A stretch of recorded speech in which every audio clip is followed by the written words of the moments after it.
There's always been this particular place in Liberty City which, if someone paid me $5 to name one location in town that I think is iconic, this one would make the top of my list without breaking a sweat. I got dinner with my Gumar, so move it, kid. For me, its name is synonymous with Liberty City itself. Oh, Maro, nidrala kay nona. Now, quite frankly, there's not a damn place in Liberty City that doesn't stand out in one way or another, but this place is just chef's kiss.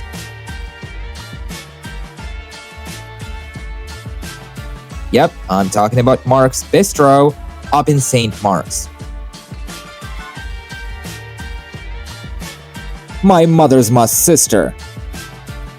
Growing up in the early 2000s, I always wanted to step through that large glass door and dine with mobsters on some fine macaroni and gravy while we discussed business and cement shoes and all that jazz. But exactly what makes Marco's Bistro such a memorable location, and what do we even know about it? Let's kick this off with the basics.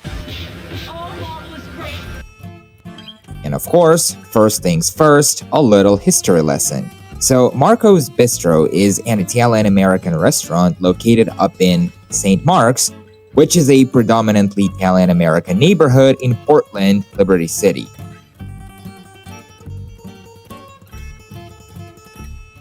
Though innocent enough on the outside, the joint has been a front for shady mafia activity since at least 1986.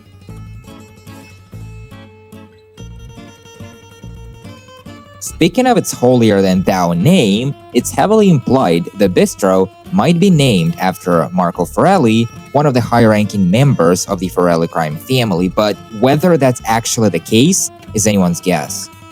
Its large, terrace-like exterior set with humongous wooden tables capped with red and white umbrellas, along with that staircase leading up to a large glass door, is what catches my eye every time I pass by. And its taglines, "Eat till you explode" and "The way your mama used to make it," are a separate kind of fine art. Oh, and by the way, according to Rockstar Games, they've got the stalest cannoli in town, just stale as hell. So keep that in mind next time you're dining out at Mark's Bistro. And this is exactly where things start to look just a little paradoxical, at least from where I stand, because despite all that, we don't get to see Marco's Bistro much at all. Between GTA 3 and GTA Liberty City Stories, both set in Liberty City, Marco's Bistro shows up only, wait for it, once. In the mission called Mike Lip's Last Lunch, where Claude is hired by Joey Leone to steal and rig Mike Forelli's car with an explosive while Mike stuffs his face on, stale cannoli inside the bistro. See, that's exactly the thing, because before picking up GTA Liberty City Stories way back around, 2018? Yeah, I really took my sweet time, what can I say? I always figured the bistro would be featured a whole lot more, seeing as what Liberty City Stories is literally all about the mob.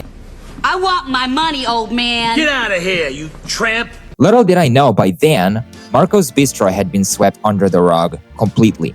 What I mean is, it's not even mentioned throughout the game, not once, which is weird to say the least, because around 1998, the year Liberty City Stories takes place, Marco's Bistro appears to be under Leone control, what with how all the Forellis are now hanging out in Little Italy up on Staunton Island. You can't even get it up, you old bastard! Not for you! I don't like using public toilets, you Uh-huh. And here's the real shocker. By the time GTA Liberty City Stories rolled out in 2005, the bistro's interior had already been designed and used 1 year earlier in GTA San Andreas.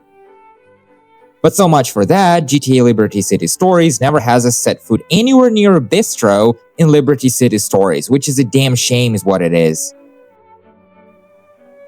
Speaking of Marco's Bistro's interior, it's swell, to say the goddamn least. I wish it was more than a one-time mission setting, I already said that.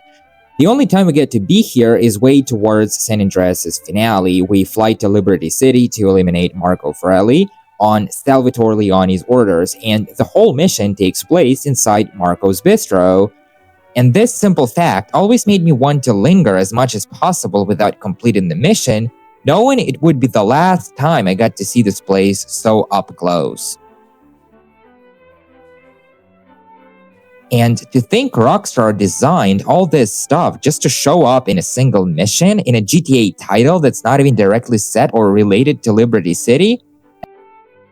And then they had all these assets and still didn't think to recycle them for GTA Liberty City stories? Maroon! Alright fellas, so what do we have here? We have some cake on display, some beer on tap called Piss. That's nice. And that kitchen in the basement downstairs makes me want to cook some lasagna and macaroni and gravy, even though I have less Italian blood than your Chinese couch. Now, that's not to say you cannot get inside the Bistro in GTA 3.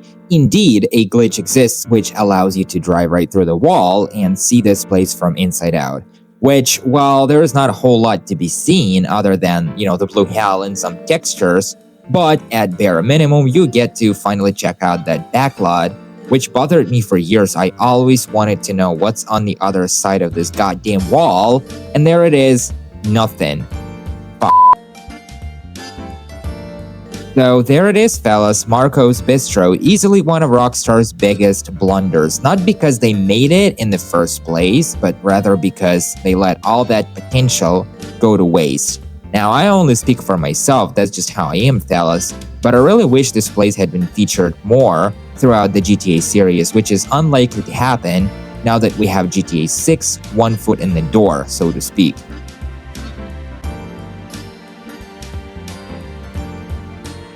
Oh yes, and before anyone goes all nuts and flipping their lids, yes, the Bistro is also featured briefly in the opening cutscene to GTA Vice City, set in 1986, with Marco's Bistro evidently being the main hangout for the Forelli crime family, seen as their boss, Sonny Forelli, and his top lieutenants dine in the back of the restaurant and discuss business. We've been talking about expanding down south, right? Vice City is 24 karat gold these days. Which is again weird to even think that the Bistro gets more time of the day in a game that's not even set in Liberty City, while the ones that are set in Liberty City, the Bistro gets barely any attention. You would think it was non-existent. Like, what?